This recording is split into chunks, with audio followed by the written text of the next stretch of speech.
So we're now going to turn to a few specific examples from the tourism sector in Scotland, as to how, in Edinburgh actually, as to how we are using different elements of technology. So we're going to again do these very quick shine the light moments, which are 5 minutes from 3 tourism organizations in the city, to show you what they're specifically doing with different technologies and understanding how the visitor is using their technologies as well. So each of the speakers is going to introduce themselves, but we're going to start with Lenka. Okay.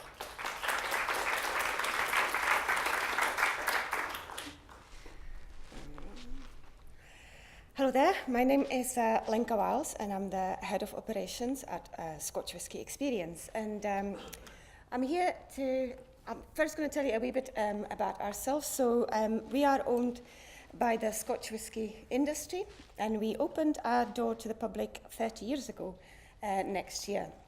We welcome roughly 400,000 visitors a year, and out of them roughly half, 200,000 this year, undertake the guided whisky tour.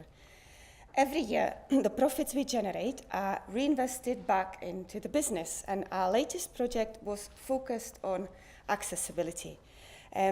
We decided to invest into introducing British and American Sign Languages. So I'll share with you the reasons for it, the people who helped us get there, and what were the tips for you from this quest. Before we start though, I don't know if you know that it was here in Edinburgh in 1760 that the first school for deaf children was opened by Thomas Braidwood. These days, sign language is used by roughly 150,000 users in UK, and it has officially been recognised as a language. We as a business have always been very kind of committed to providing as many languages on our tour as possible, because we're basically in the business of telling stories, and we really want people to understand what we're telling them. So I'll take you through all the different players in this quest. So this is Douglas, a friendly, independent AV consultant. He was really the project manager on this, kind of a kind wizard, who was able to tell us what are the options available to us, what companies we should go for, and was there for all questions that I had. When it came to choosing the hardware, we wanted a modern audio guide, and we saw about 6 different companies, and in the end decided to go with this Berlin-based company. They produce multimedia guides for museums, attractions, and the reason we went with them was mainly because of the screen, because the guides basically look like iPhones, and they have an inbuilt alarm, which is very important because they are very expensive and we want to keep them on site, so they scream if somebody wants to take them away. But mainly they are incredibly user-friendly. So every bit of the translation is triggered automatically with the help of infrared transmitters. So Toneworld produced the audio-visual content for the guided tour in all 20 languages we have. And these were the people who provided us with the sign-in. So ITV Signpost are based in Gateshead. They translate all the programs for ITV, and they also create content for both deaf and hearing audience. Because there was so much content to translate, they provided us with 2 signers for BSL and ASL. So I've got 2 wee clips to show you with one of the signers each. See if you can spot the difference between ASL and BSL. It's something we've learned along the journey. They are completely different. Unlike English, they don't look anything alike. So the first one is Joe Sheridan. He's Scottish born.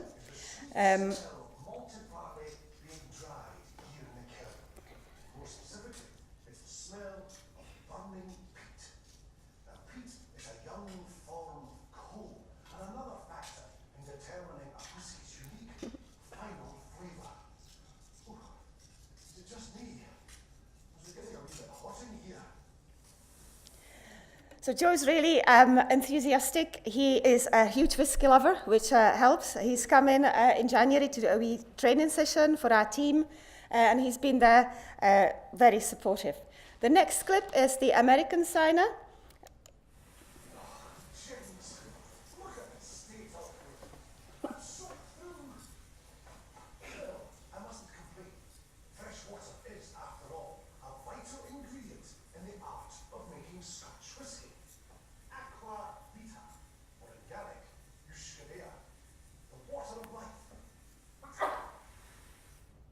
So his name is Peter Cook, and he's actually a deaf poet and storyteller. He lost his hearing at 3 years old and only started signing at 19.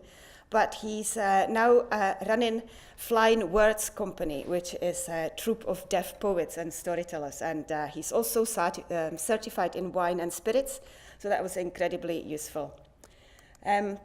Freakworks is another company we've worked with. They are a local company based in Leith, and they create content for museums, exhibitions, and they also manage the process, mainly the communication between the hardware company, Tonweld, and between the signers, and there was a lot of communication.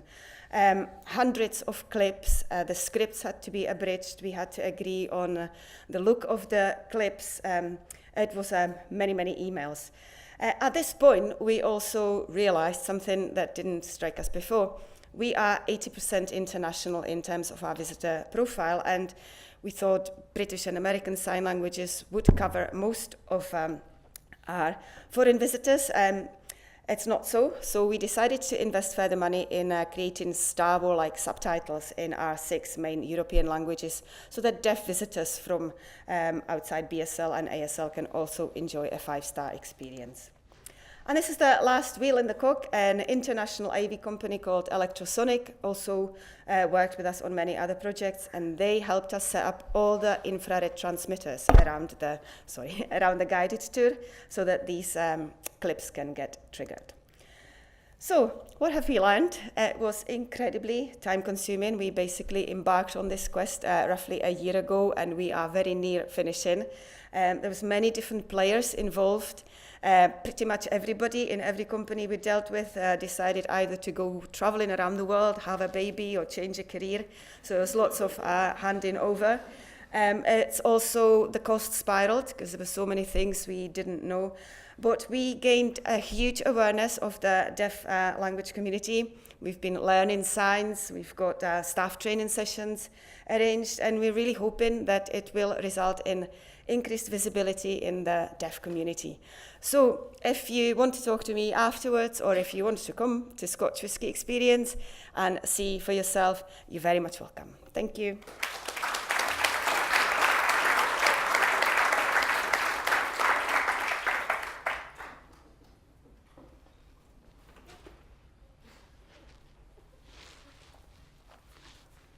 Hi everybody, I'm Susan Russell, and for those who don't know me, I'm the marketing manager at Festivals Edinburgh. We've heard about some amazing digital technological products, challenges, opportunities today, but I'm actually going to take you back to a time when none of this tech existed, back to 1947. If you told somebody back then that you could spend 4 hours on your phone, you could order a man with a Hoover to come and clean your dog, I think they would have probably shown you the door. But it was back in 1947 when our festivals first began.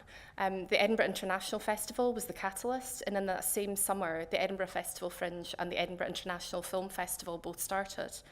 In that same year, there were some other famous births, particularly Nicholas Owen, Greg Dyke, Russ Abbott. You might wonder where I'm going with this. They have all worked at the BBC. And over the last 70 years, the BBC have been a significant broadcast partner for Edinburgh's festivals. They've been there for many of the seminal moments throughout those years, including things like capturing the Royal Edinburgh Tattoo on the Esplanades back in the early 50s. They were there when Marlene Dietrich arrived in Edinburgh Airport to perform at the International Festival. They've captured hundreds, if not thousands, of performers at the Fringe, including people like Mike Myers, the Cambridge Footlights, which includes Stephen Fry, Emma Thompson. They've been there at many of the seminal moments over the last 70 years. And in this, hopefully James and I have done our job properly, the 70th anniversary, I hope you all know about it, of our emergence of the festival city. We worked really closely with the BBC to develop a virtual reality app. Some of you might have already had the opportunity to experience it at the break, but we've just got a short video. Unfortunately, the designers couldn't be with us today to show you how the app develops and what it looks like.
Beekeeping is a popular hobby.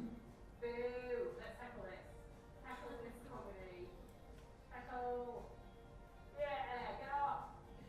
If you didn't like it, boom, a bit of event. So started a comedic value to it. It's amazing to be in that world, and the detail that you created is something else. That must have taken hours. Yeah, many, many hours. How do you get Months. Yeah. So basically, the whole thing is a collage of all the festivals. So you've got the International Festival, you've got the Book Festival, the Film Festival, the Fringe, and all the other 100 kind of festivals that exist. What's your favourite bit? Mine is actually, it's a little thing, it's the bird in the flat. There's a little bird that comes up and just and it does nothing. It just doesn't make sense for it to be there. You can look at it and it jumps away and makes kind of weird noises. I think that's why. Because it's so useless. It's just little things. Yeah, the detail. What about you, Jenny? I think I like that I now have a virtual version of me who can unicycle, so I don't have to do it.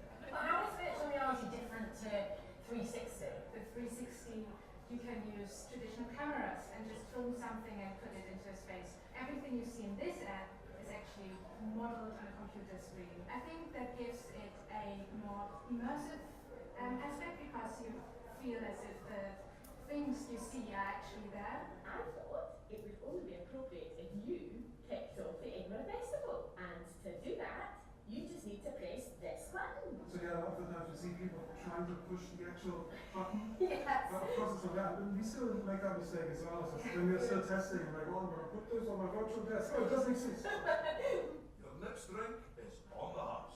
Come on now, make your mind up. You can choose between an electric orange digital fizzy juice or a deliciously hypothetical virtual milk. And have you actually lived in Edinburgh yourselves? Yeah, for 4 years. And then we ran away, took Glasgow. I see, now you live in Edinburgh in the virtual world. Yeah, that's the best kind of Edinburgh you can get. You still got like a little bit of kind of VR face on as well. So you almost need to decompress after having a look at VR.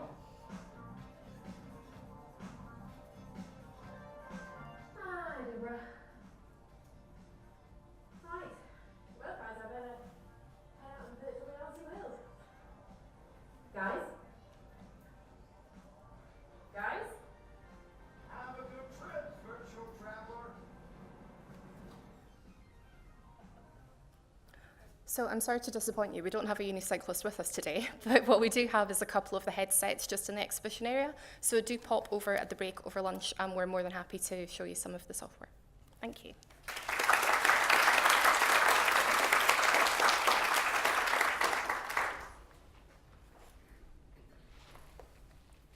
Hello. I always feel like I'm standing in a big ice cube when I'm on stage here.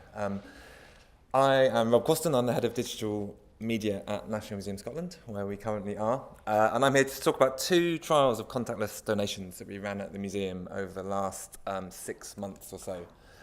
So it's good to hear Alice talk about living in a cashless society, and we know that contactless donations are on the rise. We've all probably used our contactless cards or something like Apple Pay or Android Pay on our phones.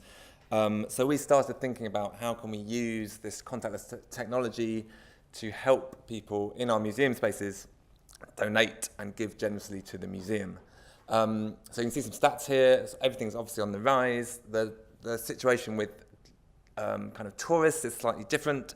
Tourists do like to sometimes carry cash, or they'll have not contactless cards, but will be using things to pay on their phone, again, like Alice talked about.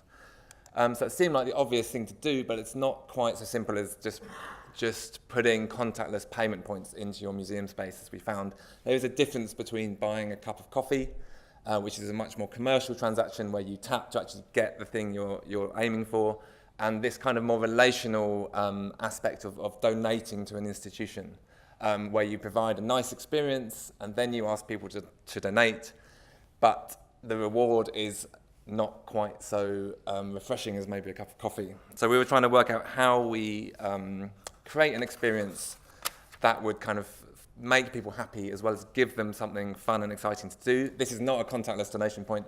This is one of our favourite kind of cash donation points, the kind of vortex we call it. It's in the tower entrance here, and this pulls in a lot of money. Parents stand here and they give their kids lots of coins, and people get a very simple but very frictionless experience. It's a really simple kind of 30-second reward for your donation. So we wanted to design a kind of digital version of this, and this is kind of the workflow we came up with, to have something visual, a video to kind of attract people to the space, to encourage them to donate. They get a thank you, and then they get some kind of visual kind of reward and a sense of how they're contributing to the wider campaign that we're trying to encourage them to contribute to. Oh, there we go. So this is our first trial of contactless donations. We built this kind of interactive kiosk. It was linked to our tomb exhibition, which was around ancient Egypt. It was a free exhibition that had over 100,000 visitors. And we wanted people to actually get a sense of, we've given you this for free, so can you please support us and just give a little bit, a donation amount set to £3 to support these our ongoing work. So people would come up to the screen. This is a curator who curated the exhibition. They've been encouraged and beckoned over to the screen to kind of tap their card. And once you've tapped, the curator will then show you their favourite object from the exhibition. Here's some of the kind of technical setup. We used a company called Pater, who offer these contactless donation points. And it is a really frictionless process. You just tap once, either your contactless credit card or your Apple Pay or Android Pay. The payment provider linked to this kind of trio of companies is called Credit Call, and you get a nice simple dashboard. You don't get any data from people. You get their kind of time they donated and the last 4 digits of their credit card. But we wanted to make this a really frictionless process. So we're not interested in data capture. We're just interested in, well, money, I guess. And Elevon are the merchant bank account. And actually you need to start at Elevon, set up your merchant bank account, and then you can set up relationships with the 2 other companies. We found actually that the visual experience around the tomb exhibition wasn't as popular as we anticipated. So we then trialed another contactless point, which is a lot simpler, just a simple tap to donate without any interactive experience, and we placed it in the Galloway Hoard exhibition, which is still on in the museum. I was going to encourage everyone here to go and try out the contactless donation point afterwards, but we've just announced this morning that we've raised the money for the Galloway Hoard, so you're off the hook just by the skin of your teeth. So here's where we put our contactless donation point, and actually it's next to a coin donation point and also messaging saying you can text on your mobile. So the real nice A/B test kind of going on here is, if you haven't got coins, you can donate with your contactless point, and you literally walk up and tap. And this has proved a lot more popular. We've had around 20 to 25 on average donations a day with this, and it's been running for a period of 6 weeks, so we've made over about £2,000. So I'm now going to take credit for reaching our target just through the contactless donations. So it's been a really interesting learning curve about where you put these contactless donation points, what type of experience you should be trying to encourage in this kind of busy environment. And there's some key lessons here. So getting set up takes time. Getting your merchant bank account set up with the Elevon company and then trying to work out all the tech is time consuming, as is working in a very busy tourist environment in a very big, complicated organisation. The digital team here worked with visitor services, ICT teams, development teams and finance. So it's a quite complicated project that sucks in a lot of people's time. This is probably the most crucial point. The positioning is crucial. If you think back to those two different types of transactions I talked about, where you put your donation points and the story you're telling around them really makes a difference. The Tomb exhibition one we worked out wasn't very successful because we put it at the end of the exhibition. People had already mentally checked out of that space, and we should have probably put it at the start or integrated in that environment. Test everything. So we're not committing to this technology, we're just trying to test things out and learn from it. And also, finally, contact is still really important. People still like dropping coins in boxes, and this isn't a replacement for that, it's just an alternative. So finally, our next steps, we're going to be publishing some of the results, some of the kind of how much money we've made and getting feedback. We're going to repurpose our kind of more interactive kiosk screen and put it in a much more busier place, probably in the main entrance hall with a bit more of a family-friendly message. And also, we're really keen to work with others. We've had lots of contact from other cultural organisations trying to work out how to do this and how to get set up. So if you're interested, come and find me afterwards and have a chat. Thank you very much.